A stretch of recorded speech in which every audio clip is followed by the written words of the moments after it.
ये कहानी है एक लड़के की। एक गांव में एक लड़का रहता था। वो लड़का पढ़ाई में बहुत ही होशियार था, लेकिन अपने घर की जिम्मेदारी और कामकाज की वजह से वो पढ़ाई पर ज्यादा ध्यान नहीं दे पाता था। वो लड़का सुबह स्कूल खुलने तक अपने खेत में काम करता था और उसके बाद स्कूल जाता था और शाम को भी वो वही करता था। धीरे धीरे करके वो लड़का 12वीं तक आ गया। 12वीं में उसने लास्ट की एग्जाम दी, लेकिन घर की जिम्मेदारी और काम की वजह से वो दो सब्जेक्ट पर ध्यान नहीं दे पाया। वो मैथ्स और इंग्लिश फेल हो गया। वो लड़का बहुत परेशान हो गया कि अब मैं क्या करूं। वो जब भी अपने खेत में जाता था गांव के रास्ते से, तो गांव के लोग उसका मजाक बनाते थे, उस पर हंसते थे। तो इन सब से वो लड़का परेशान हो गया। तो वो एक बाबा के पास जाता है। बाबा के पास जाकर वो सारी बात बताता है कि क्या हुआ।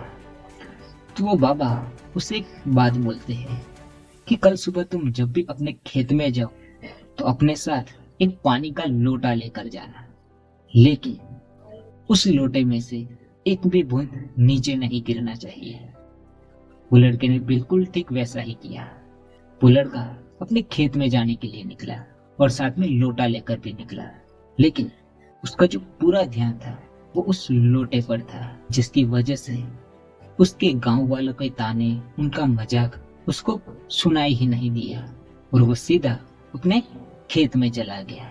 दोस्तों, ये छोटी सी कहानी हमें ये सिखाती है कि अपने काम में इतना डूब जाओ कि आपके आसपास क्या हो रहा है आपको कुछ पता ही ना चले।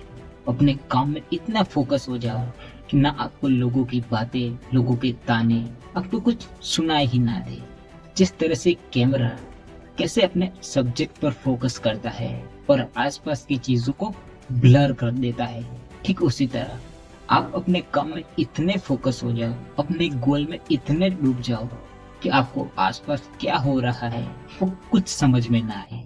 दोस्तों, आई होप कि इस छोटी सी कहानी से आपको कुछ तो वैल्यू मिली होगी, कुछ तो सीखने को मिला ही होगा। तो मेरे साथ ऐसा ही कहानी देखते रहिए हर सोमवार और शुक्रवार को। तो मिलते हैं अगली कहानी में, पर जाते वक्त इतना ही कहूंगा कि काम करो ऐसा कि लोग करना चाहे आपके जैसा। तो मिलते हैं अगली कहानी में।